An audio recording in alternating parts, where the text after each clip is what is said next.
하나님께서 우리에게 주시는 말씀은 요한복음 15장 26절 말씀부터 16장 8절까지 말씀입니다. 요한복음 15장 26절에서 16장 8절까지 말씀입니다.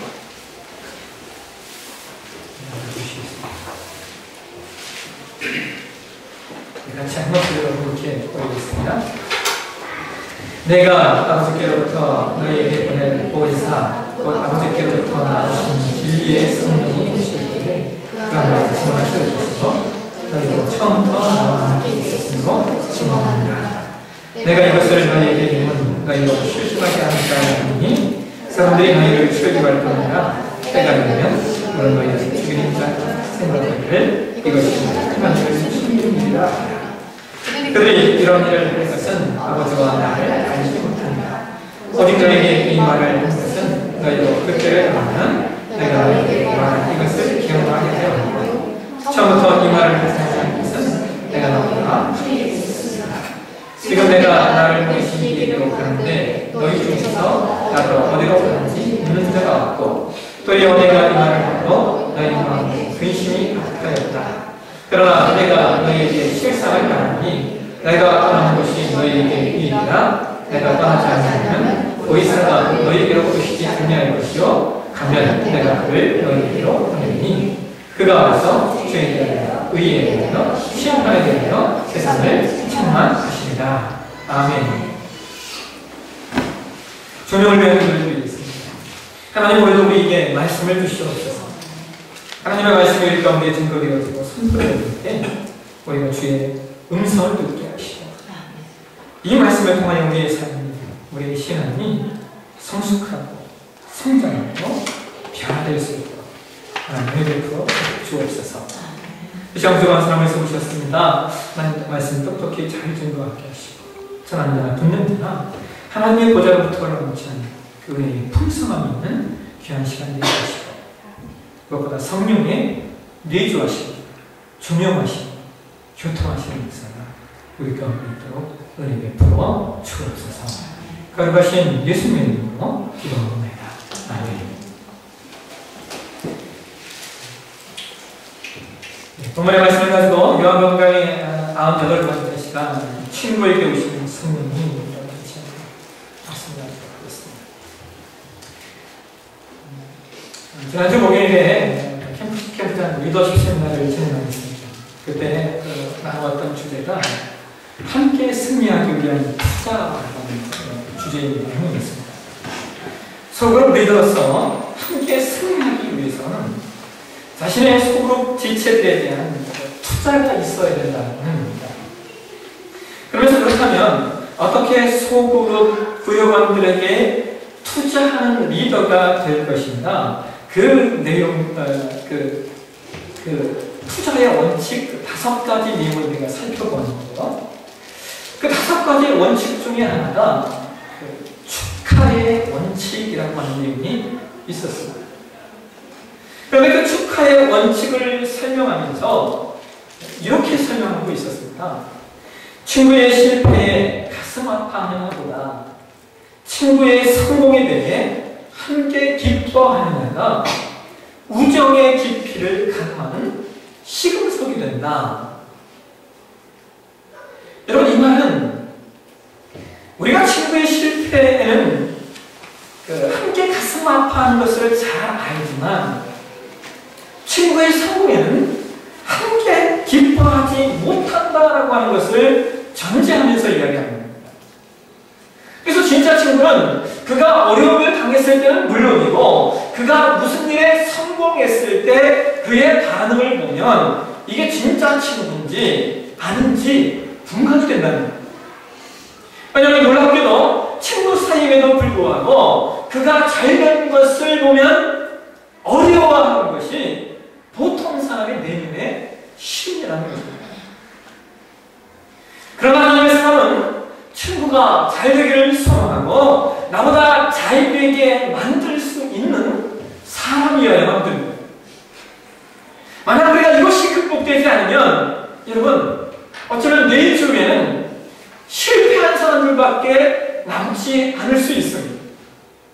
다른 사람을 성공으로 이끄는 것이 그 자신의 성공을 아는 것이 하나님의 사람들이 가져야 될 마음의 태도입니다.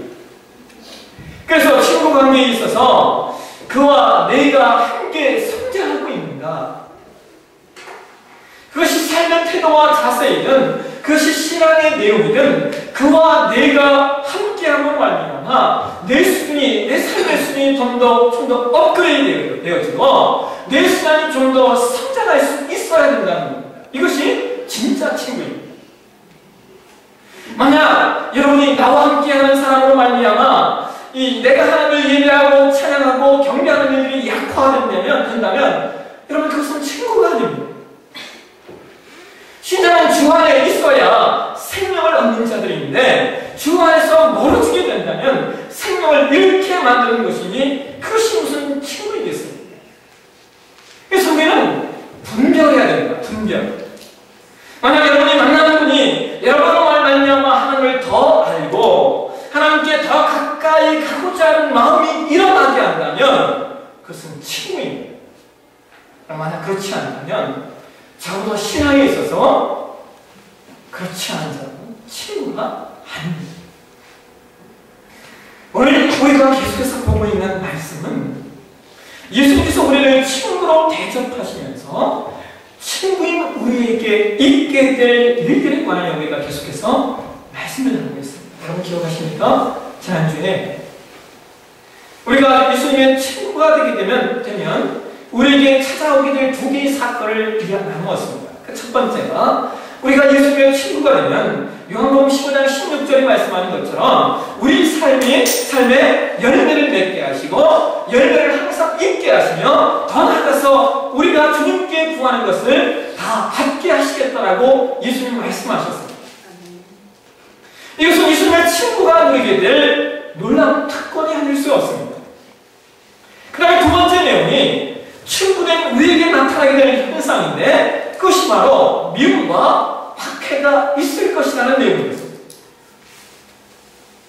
우리가 예수님의 친구가 되었다고 해서 어떤 고난이 없을 것이라고 말씀하시는 것이 아니라 오히려 고난이 있을 수 있다고 말씀하시는 겁니다. 지난주에 제가 우리 교회 청년들하고 같이 저녁 식사를 하는데 한 친구가 이런 얘기를 합니다. 어디 멀리 갔다 오다가 차를 우리 교회에다 주차하고 와서 홍성역에서 기차에서 내려서 택시를 타고 운전사에게 마도락교회 가시죠? 맞다.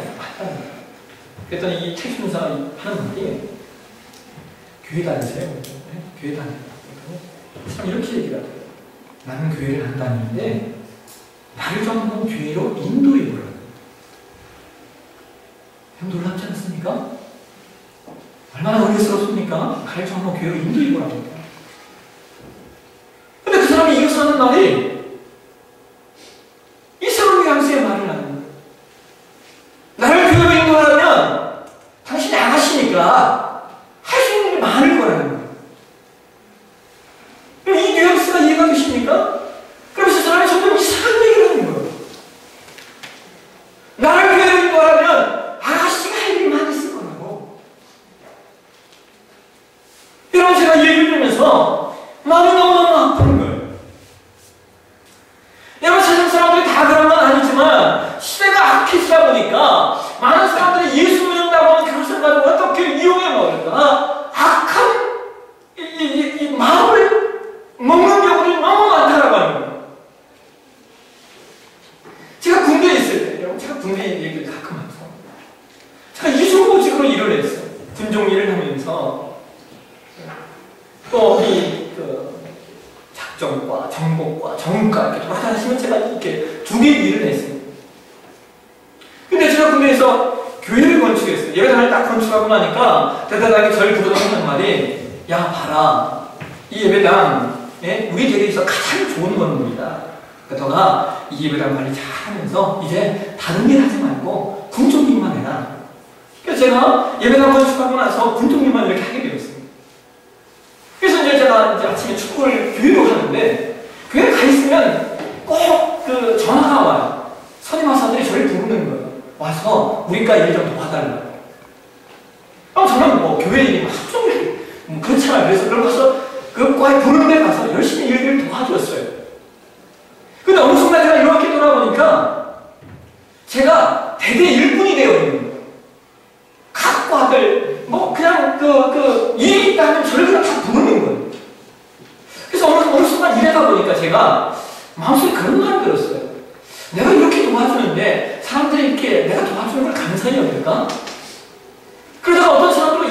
됐는데 그 사람이 저한테 이런 얘기를 했어요. 제가 그 얘기가 잊혀지지도 않아요. 뭐라고 얘기하면 이렇게 얘기했어요.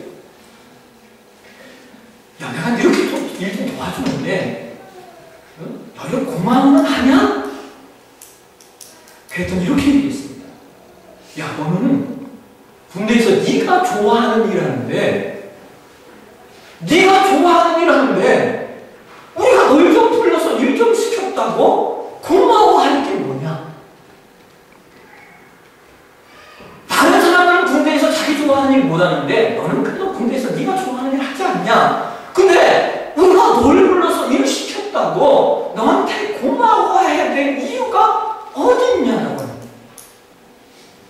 제가 그 얘기를 듣고 깨달은 게 하나 있어요. 아, 세상은 이렇구나. 세상은 우리가 신자로서 배려하고 신자로서 나누고 신자로서 섬기는 것을 우리가 생각하는 것처럼 그렇게 감사하지 않는다는 겁니다. 그러면서 그 속에서 제가 더 깨달은 것이 있는 거예요. 그게 뭐냐면 여러분, 신자는 세상에서 보상을 받으려고 해서는 안 된다는 거예요. 우리가 아무리 잘해도 세상이 우리에게 보상해 줄 일이 없어요. 그것을 기대 자체를 하지 마십시오. 하나님의 사람은 우리에게 보상해 주실 분은 하나님 한 분만으로도 충분하다. 하나님이 우리에게 보상해 주실 것 그거 하나만으로도 충분하다라고 하는 마음의 자세를 가지고 이 땅을 사셔야 됩니다. 근데 여러분, 더 놀라운 것은 예수님께서 우리에게 받게 될 미움과 박해를 이렇게 표현하고 계십니다. 요한복음 15장 21절에 나왔습니다. 같이 한번 읽어보겠습니다. 시작. 그러나 이는 그들의 율법에 기록된 바 그들이 이유 없이 나를 미워했다는 말을 응하게 합니다. 여러분, 이 말씀이 그 시편 60편 4절 말씀을 말씀하시는 거예요. 시편 69편 4절에 성경이 이렇게 말합니다. 까닭없이 나를 미워하는 자가 나의 머리털보다 많고 까닭없이 나를 미워하는 자가요 나의 머리털보다 많대. 부당하게 나의 원수가 되어 나를 끊으려 하는 자가 강하였으니 내가 빼앗지 않은 것도 물어주게 되었나이다. 여러분, 예수님께서 그러셨던 것처럼 오늘을 사는 저와 여러분도 우리가 예수를 믿는다는 이유 때문에 미워함과 부당함과 억울함을 가질 수 있다는 거예요. 근데 여러분, 요한복음 15장 21절에 예수님은 이것을 이렇게 말씀하고 계세요. 미움과 박해를 받게 된 것이 율법, 즉 구약 시편 말씀을 응하게 하려 합니다. 성취하게 하려 한다라고 말씀하고 계세요. 여러분, 제가 이 말씀을 묵상하면서 가슴이 얼마나 뜨거워졌는지 몰라요. 여러분, 이 말씀을 오늘 우리에게 적용하면 우리가 신자로서 미움과 박해를 받으면 역시 우리도 하나님의 말씀을 성취해야 합니다. 이 성경 말씀을 성취시키는 하나님의 사람이 된다는 사실이에요. 여러분, 우리가 신자로서 이 땅을 살면서 하나님의 말씀을 성취하는 하나님의 말씀이 이루어지는 인생이 되는 것만큼 영광스러운 일이 또 어디 있겠습니까? 하나님의 말씀이 성취되는 인생, 하나님의 말씀이 실현되는 인생, 하나님의 말씀이 이루어지는 인생이 된다고 하는 것, 그것처럼 감사하고 축복된 일이 또 어디 있겠어요? 이것이 신자의 능력이요, 신자의 축복이 아니겠습니까? 저와 여러분이 하나님의 말씀이 응하여지는, 성경 말씀이 저와 여러분의 삶을 통하여 성취시키시는 그런 하나님의 사람 되셨으면 좋겠습니다. 다음으로 우리가 예수님의 친구가 되는 우리 가운데 일어나게 될 세 번째 내용에 대하여 성경 요한복음 15장 26절과 16장 7절을 통하여 이렇게 말씀하고 계십니다. 우리 한번 보실까요? 같이 한번 읽겠습니다. 시작. 내가 아버지께로부터 너희에게 보냈사 곧 아버지께로부터 나오시는 진리의 성령이 오실 때에 그가 나를 증언하실 것이요 그러나 내가 너희에게 실상을 받으니 내가 떠나가는 것이 너희에게 유익이라 내가 떠나지 아니하면 보이새가 너희에게로 오시지 아니할 것이요 가면 내가 그를 너희에게로 보내리니. 예수님의 친구가 되면 예수님께서 우리에게 보혜사, 진리의 성령을 보내주신다라고 말씀하고 계십니다. 그런데 성령은 예수님께서 가셔야만 오십니다. 저와 여러분이 기억하시다시피 예수님은 십자가의 순환을 당하시고 죽으시니 3일 만에 부활하십니다. 부활하셔서 지상 40일의 마지막의 사역을 마치신 후 승천하시러 하나님 나라로 돌아가십니다. 예수님께서 부활 승천하시는 말씀을 기록하고 있는 것이 사도행전 말씀인데요. 사도행전을 기록한 누가는 사도행전 1장 1절에서 11절을 통하여 이런 말씀을 하십니다. 긴 말씀인데요. 우리 같이 한번 읽어보실까요? 1절 11절 말씀을 읽어보겠습니다. 시작! 데오빌라여, 내가 먼저 쓴 글에는 그는 예수께서 행하시며 가르치시기를 시작하신부터 그가 택하신 사도들에게 성령으로 명하시고 승천하신 날까지의 일을 기록하였구나. 그가 고난받으신 후에 또한 그들에게 확실한 많은 증거로 신이 살아계심을 나타내사 40일 동안 그들에게 보이시며 하나님 나라의 일을 말씀하시니라. 사도와 함께 보이사 그들에게 공부하여 이르시되 예루살렘을 떠나지 말고 내게서 들은 바 아버지께서 약속하신 것을 기다리라. 요한 물로 세례를 베풀었으나 너희는 맨날 못되어 성령으로 세례를 받으리라 하셨느니라. 그들이 모였을 때 예수께서 이르되 주께서 이스라엘 나라를 회복하심이 이때이니까니 이르시되 때와 시기는 아버지께서 자기 권한에 두셨으니 너희가 알 바 아니요 오직 성령이 너희에게 임하시면 너희가 권능을 받고 예루살렘과 온 유대와 사마리아와 땅끝까지 이르러 내 증인이 되리라 하시니라. 이 말씀을 마치시고 그들이 보는데 올려져 가시니 구름이 그를 가려 보이지 않게 하더라. 올라가실 때 제자들이 자세히 하늘을 쳐다보고 있는데 히로데온 두 사람이 그들 곁에 서서 이르되 하늘이 사람들아 어찌하여 서서 하늘을 쳐다보냐. 너희 가운데서 하늘로 올리신 이 예수는 하늘로 가심을 본 대로 오시리라 하였느니라.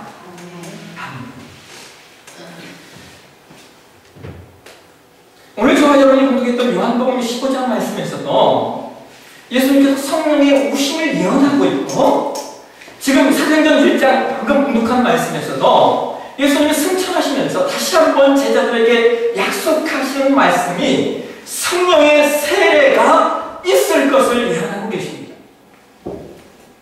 이 약속에 성령님께서 언제 제자들에게 임하시느냐? 그것이 바로 사도행전 2장의 오순절날 제자들이 마가의 다락방에 모여서 기도할 때 성령의 임재의 역사가 일어납니다. 오순절 마가의 다락방에 임재하신 성령님은 이제 예수님께서 다시 재림하실 때까지 이 땅 가운데 내주하시면서 이 시대를 이끌어 가십니다. 그래서 우리가 이 시대를 성령시대라고 표현하기도 하는 겁니다. 물론 이 성령시대라고 표현하는 표현에는 하나님과 예수님을 제외시키는 의미에서의 내용은 아닙니다. 그러나 하나님께서 구약에서는 하나님의 현원의 역사가 있었고 신약에서는 예수님의 성신 사건이 있었다면 예수께서 승천하신 그 이후에는 성령의 임재의 역사가 있다라고 하는 것을 말하는 것입니다. 그래서 오늘 사는 성도들이 신앙생활에 있어서 중요한 것이 그 내주하시는 성령의 임재를 느끼고 사느냐, 그 성령님의 다스리심을 얼마나 받으며 사느냐, 이것이 신앙생활의 관건입니다. 왜냐하면 여러분, 예수 믿는 사람들은 자신의 그것을 깨닫든 깨닫지 못하든 성령의 내주가 이미 있기 때문입니다. 성령의 내주하심 없이 예수 그리스도를 구주라고 고백할 수가 없고 성령의 내주하심 없이 하나님을 전심으로 예배할 수가 없기 때문입니다. 그럼 문제는 성령의 내주가 있음에도 불구하고 성령의 내주하심을 깨닫지 못하거나 망각하면서 신앙생활을 하면 성령이 없는 사람처럼 살 수 있다는 하는 것이 문제입니다. 오늘 얼마나 많은 신자들이 성령이 없는 사람처럼 신앙생활을 하는지 모릅니다.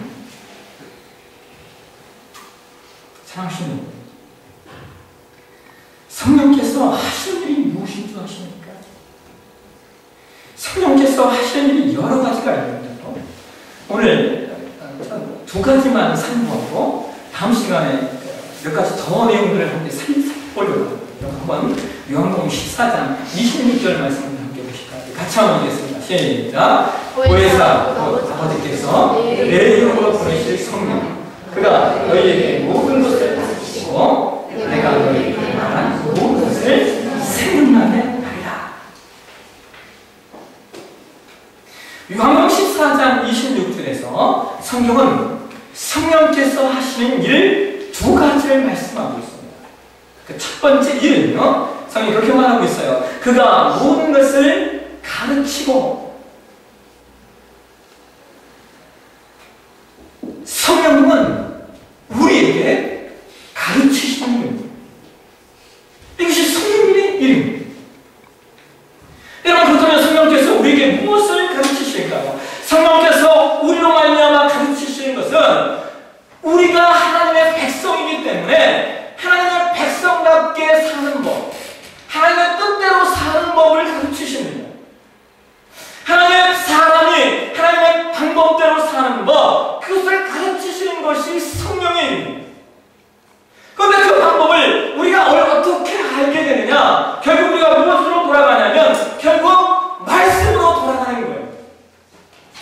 그래서 성령님은 우리에게 말씀을 깨닫게 하시는 분입니다. 말씀을 깨닫게 하시고 그 말씀 앞에 순종하게 하시는 것이 성령의 일인데, 이것을 뭐라고 이야기하냐면 신학적으로 이렇게 말합니다. 성령의 조명하시는 조명. 여러분, 조명이 뭔지 아십니까? 조명. 그 무대에 조명장치가 있지 않습니까? 적당한 빛을 밝혀서 그 무대의 연출을 효과적으로 만드는 것이 조명의 역할입니다. 마찬가지로 성령께서도 우리가 하나님의 말씀을 듣고 읽고 배울 때 우리의 마음을 여셔서 그 말씀을 깨닫게 하시는 거예요. 이것이 성령의 조명하십니다. 조명하심. 그리고 결국 우리가 언제 성령의 조명하심을 받게 되느냐? 말씀을 읽을 때, 말씀을 들을 때, 말씀을 배울 때입니다. 지난 주간에 제자훈련 4기가 다시 이제 방학을 마치고 훈련에 들어갔습니다. 오랜만에 다시 훈련하면서 아주 강력한 말을 하나 했어요. 뭐라고 하냐면 이렇게 얘기했어요. 신자가 하나님의 삶 가운데 하나님 말씀 한 구절도 안 읽고 하나님과 독대하며 기도하지 않는다면 그게 신자입니까? 아주 같이 강력한 말을 했어요. 여러분, 그렇잖아요. 우리가 살기 위해서 하루 세끼 밥을 먹지 않습니까? 하루 세끼 밥 안 드시는 분 있나요? 근데 우리가 신자로서 우리의 영적 생명을 위하여 하루의 삶에 말씀과 기도로 묵상하며 주 앞에 나아가지 않는다면 우리의 영적 생명이 어떻게 살아남을 수 있겠습니까? 우리 교회가 묵상을 강조하는 교회예요. 묵상을 많이 강조합니다. 그래서 우리 교회는 제가 보면 다른 교회에 비해서 우리 성도님들은 묵상을 하시는 분이 참 많아요. 근데 제가 볼 때 아직까지 부족해요. 묵상을 전 교인이 다 하셨으면 좋겠어요.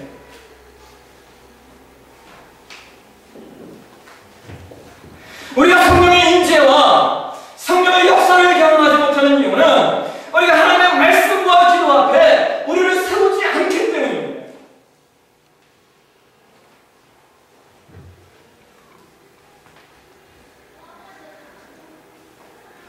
제가 간혹 신학생들을 만나거나 신대원 다니시는 분들을 만나면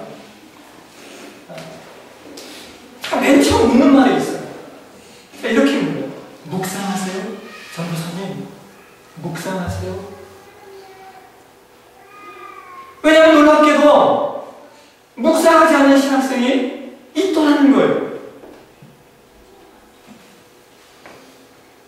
여러분, 매일의 삶 가운데 하나님의 말씀과 기도 앞에 우리 자신을 세우지 않는다면 우리 신자됨이 도대체 어디에 있습니까?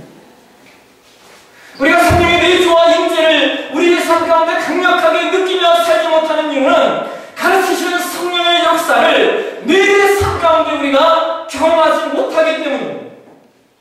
우리가 하나님의 말씀 앞에 경험하게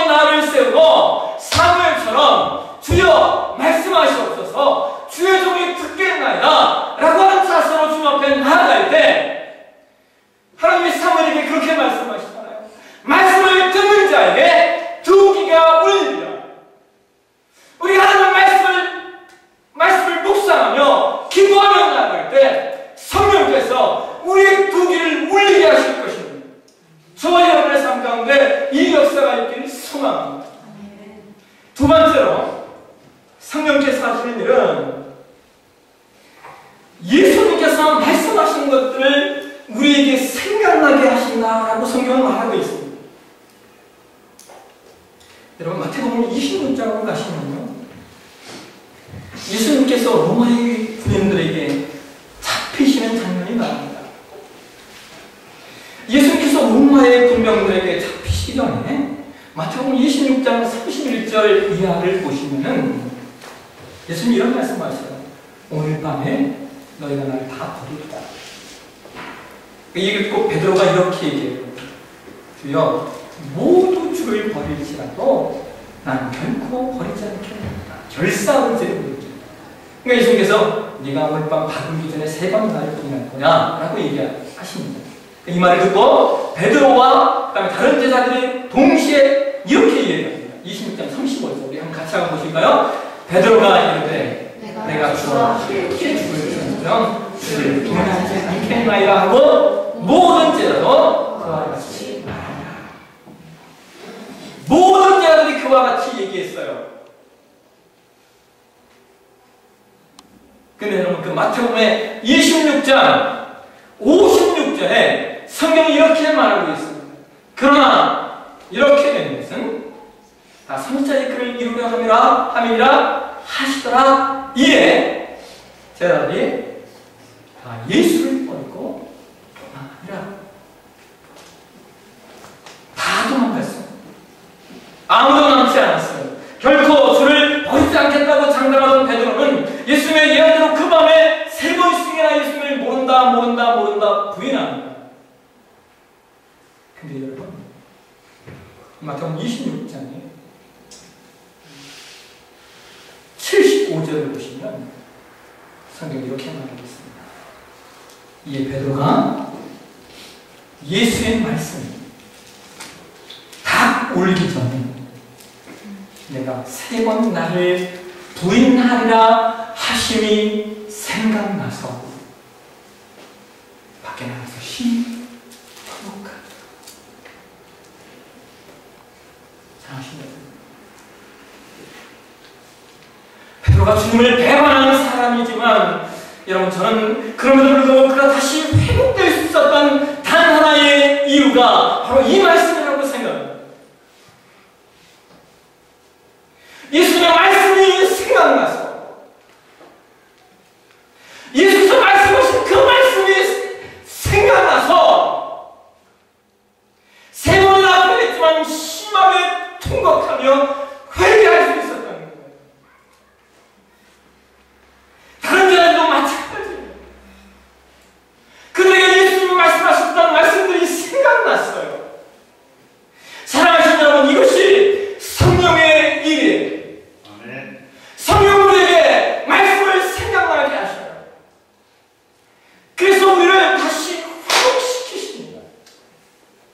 하나님께서 우리 때로 낙심하기도 하고 좌절하기도 하고 마음이 식어지기도 하고 어려움도 있을 수 있지만 그럼에도 불구하고 성령께서 다시 한번 우리에게 하나님의 말씀이 생각나게 하셔서 우리를 회복시키시고 우리를 더 깊은 하나님의 사람으로 만들어 가실 것입니다.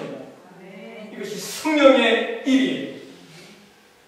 사랑하시는 여러분, 오늘 예수님의 친구된 우리에게 예수님께서 성령을 보내주실 거예요. 그 성령님은 가르치시고 생각나게 하신 분임을 깨달아서 말씀 속에 깨닫고 교훈받고 깨우치고 또 성령을 통하여서 말씀이 생각남으로 말합니다. 여러분의 시간과 여러분의 삶이 주 안에 온전히 회복되어지는 그 영광을 보는 저와 여러분의 삶이 되어지시길 주의 이름으로 축원합니다.